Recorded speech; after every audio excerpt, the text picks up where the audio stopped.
You know, you see a starfish regrow an arm or a lizard regrow a tail, and you have to wonder, why can't we do that? It sounds like something straight out of a comic book, right? But it's a real deep biological mystery. So today, we're going to dig into why some animals have this incredible superpower and why for us, well, it's still just science fiction. I mean, just think about it for a second. For some animals, this is just a normal Tuesday. But for us, it's completely unthinkable. There's this massive biological gap between them and us. So what is the secret that separates us from these masters of regeneration? Well, that's exactly what we're here to figure out. Okay, so before we can understand why we can't do it, we really need to look at the creatures who can. And we're not just talking about good healing. We are talking about a genuine biological superpower, this ability to completely reconstruct body parts that seems, honestly, almost impossible. And if there's a poster child for regeneration, it's gotta be the salamander. Seriously, this animal's on another level.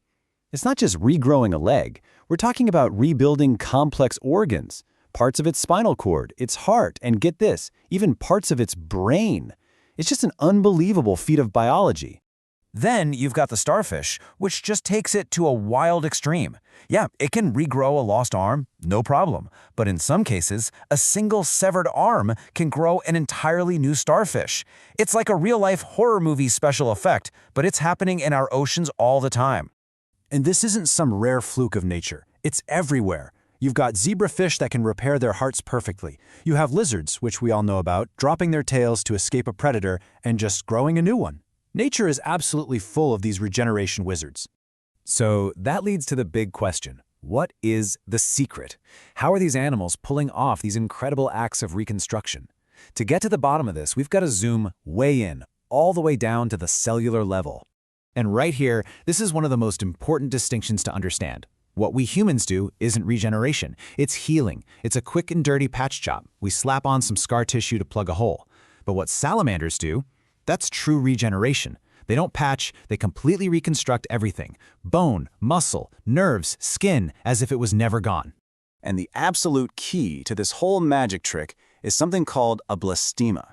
The best way to think of it is like a command center full of super versatile construction workers that shows up right at the injury site.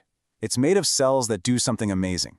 They forget what they were, like a muscle cell or a skin cell, and become like blank slates, ready to be told what to build next.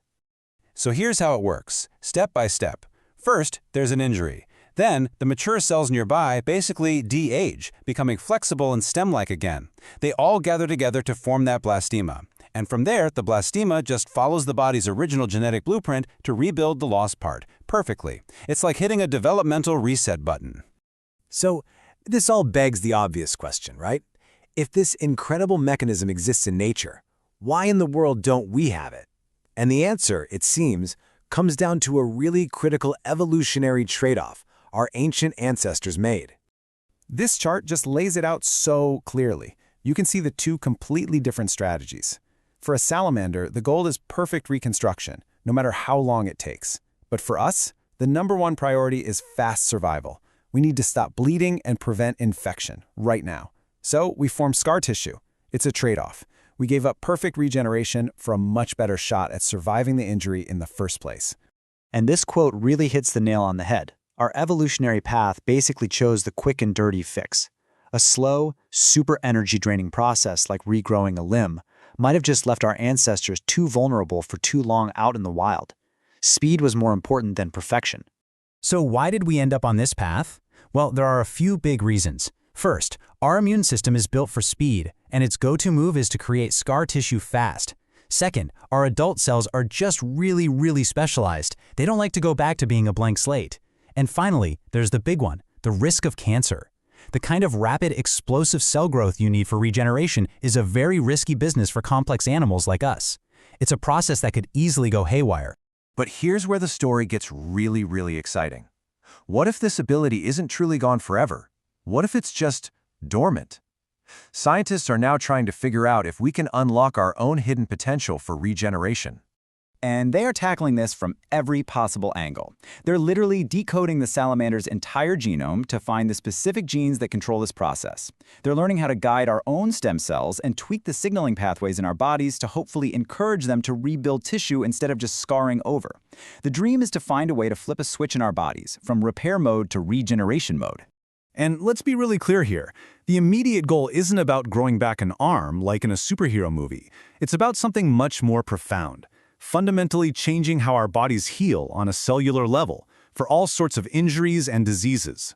And this is why it matters so much. The potential applications are just mind-blowing. We're talking about everything from healing severe burns without scars, to repairing damaged spinal cords, to maybe even regenerating parts of our internal organs. We are standing on the edge of a new era in medicine, a future where things we thought were impossible might just become possible. Which leaves us with this one last incredible thought. Nature has already proven that this level of perfect reconstruction is possible. The blueprint is out there. So, is our ability to use it truly gone, lost to the ages of evolution, or is it just dormant, locked away deep inside our own DNA, just waiting for us to find the key?